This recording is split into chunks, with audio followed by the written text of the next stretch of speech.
त्यांनी मागच्या श्लोकात आपल्याला सांगितलं की एकदा मी आत्मस्वरूप चैतन्य स्वरूप आहे हे लक्षात घेतलं आणि निश्चय केला की मी जर चैतन्य स्वरूप आहे तर कोणत्याही गोष्टीने मी दुःखी होणारच नाही.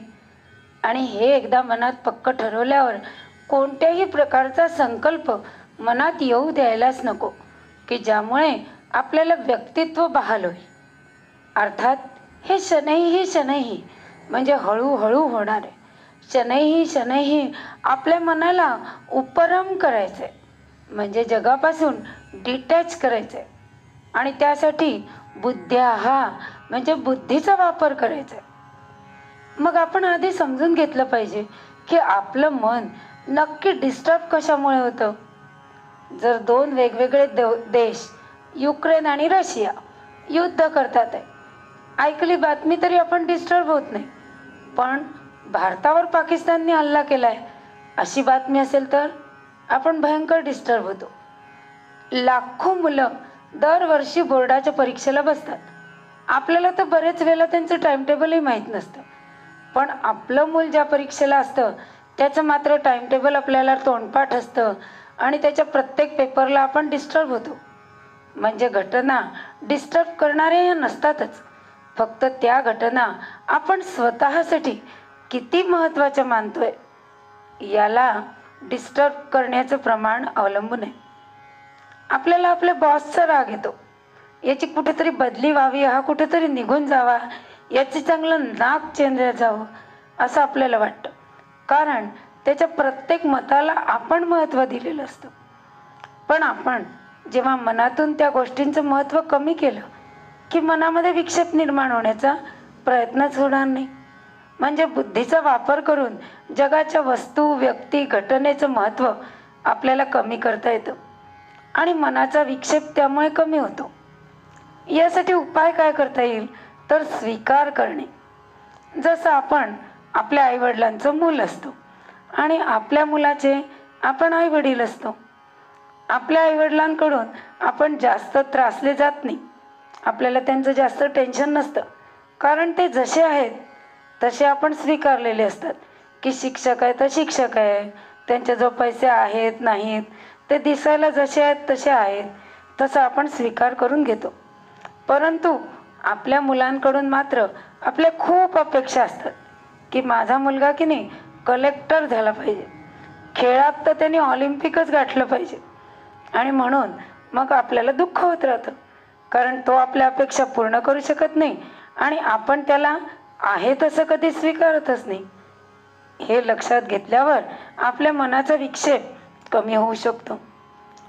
त्यानंतरची पुढची स्टेप म्हणजे आपण कोणतीही गोष्ट पाहत असतो ती म्हणजे त्या वस्तूचं प्रतिबिंब असतं. जगाचं रूप रंग गंध स्पर्शद्वारा इंद्रियाद्वारा मनावर प्रतिबिंब तयार होत असतं आणि चैतन्य शक्ती ते प्रकाशमान करत असते. चैतन्याने प्रकाशमान केल्यामुळे ते प्रतिबिंब इतकं हुबेहूब रंगलेलं असतं की आपल्याला वाटतं की ती वस्तू व्यक्ती आणि घटनाच आहे. जसं दक्षिणामूर्ती स्तोत्रात उल्लेख येतो की एखाद्या शहरासमोर एक दर्पण लावलं, संपूर्ण शहर त्या दर्पणात आपल्याला भासतंय, भासमान होतंय. आपल्याला वाटतं की दुसरं शहरच त्याच्यात वसलंय की काय. परंतु त्यामुळे त्या दर्पणाचं वजन वाढणार आहे का? नाही. किंवा पूर्ण शहराला आग लागली तर ती आग दर्पण दाखवेल पण स्वतः दर्पण मात्र जळणार नाही. कारण ते प्रतिबिंब आहे, त्याचं अस्तित्व असं नाहीच आहे. आणि त्यामुळे त्या प्रतिबिंबावर आपण कितीही पाणी ओतलं तरी शहराची आग मात्र शांत होणारच नाही. मुळात ते प्रतिबिंब आहे आणि त्याच्यात केलेल्या बदलामुळे प्रत्यक्ष वस्तूत घटनेत व्यक्तीत बदल होईल अशी गोष्ट होणारच नाही आहे हे आपल्या मनाला बुद्धीने समजवायला पाहिजे. तसेच कॉम्प्युटरमध्ये आपण डाटा लोड करतो त्यामुळे कॉम्प्युटर जड होतो का? नाही. किंवा त्यातला डिलीट केल्यामुळे कॉम्प्युटर हलका होतो का? तेही नाही. तसंच अंतःकरणातील वृत्ती या वास्तविक नाहीच आहेत, त्यांना अस्तित्वच नाही आहे. कारण त्यांचं अस्तित्व जर असतं तर आपल्याला त्यांच्यामध्ये बदल करता आला असता. पण अंतःकरणातल्या वृत्ती या प्रतिबिंब आहे आणि म्हणून त्या आल्या आणि गेल्या इतक्या निर्विकारपणे आपल्याला पाहता आल्या पाहिजे. कॉम्प्युटरचा डाटा जसा पॉझिटिव्ह आणि निगेटिव्ह असा असतो, म्हणजे 0 आणि 1 या रूपामध्ये तो स्टोअर असतो, तसंच आपल्या चित्तावरही प्रत्येक प्रसंग, घटना, वस्तू, व्यक्ती सगळ्याचे फक्त 2च संस्कार होतात. एक म्हणजे ती गोष्ट आवडते किंवा आवडत नाही, नावडते. प्रत्यक्षात आवडणाऱ्या गोष्टीच्या पाठीमागे धावत राहणे आणि नावडत्या गोष्टींपासून दूर पळणे, या 2 आपल्या आयुष्याच्या धावपळीचं कारण असतं. आणि म्हणून बुद्धी वापरून समजून घेतलं पाहिजे की आज एक वस्तू आपल्याला खूप हवीशी वाटते, ती मिळवण्यासाठी आपण खूप धडपड करतोय. ती मिळाली, किती काळ सुख दिलं तिने? काहीच नाही. थोड्याच वेळात दुसरीची इच्छा होते. मग आपल्या मनात तयार झालेली दुसरी इच्छा आपला पिच्छा करते. पुन्हा आपलं धावणं पळणं सुरू. जसं लहान मूल दुकानात एखादं खेळणं पाहतं आणि ते खेळणं त्याला खूप आवडतं, तो हट्ट करतो. मग ते आईवडील घेऊन देतात. ते घेतल्यावर तो किती दिवस खेळतो त्याच्याशी? 2 दिवस, फार तर एखादा आठवडा, आणि मग त्याच्यात रमेनासा होतो. मग त्याला दुसऱ्या खेळांची मागणी सुरू होते. आणि लहान मुलांचा जर आपण प्रत्येक वेळेला हट्ट पुरवत गेलो, त्याला प्रत्येक नवीन नवीन खेळण्याची आवड निर्माण झाल्याबरोबर त्याच्या हातात मिळायला लागलं, तर त्याला त्याची सवयच होऊन जाईल. तशी मनाची प्रत्येक लालसा पूर्ण करण्याची आपण जर धडपड करत राहतो, तर मन आणखीन नवनवीन कामना तयारच करत राहतं. कामना कधी संपतच नाही. आणि हे बुद्धीने धृती म्हणजे धैर्यपूर्वक मनाला समजावून सांगायचं. आणि हे मनाला समजावून सांगण्याचा अथक प्रयत्न हीच खरी आध्यात्मिक साधना आहे. चित्त परिच्छिन्न वस्तूच्या चिंतनाने मन आणि त्यात कामना निर्माण करू शकतं. एका शिबिरात एका शिक्षकाने एक काचेचा जार घेतला. त्यात आधी मोठे दगड टाकले, मग छोटे टाकले, ते सामावले गेले. मग रेती टाकली, तीही सामावली. नंतर पाणी ओतलं, तेही त्यात सामावलं गेलं.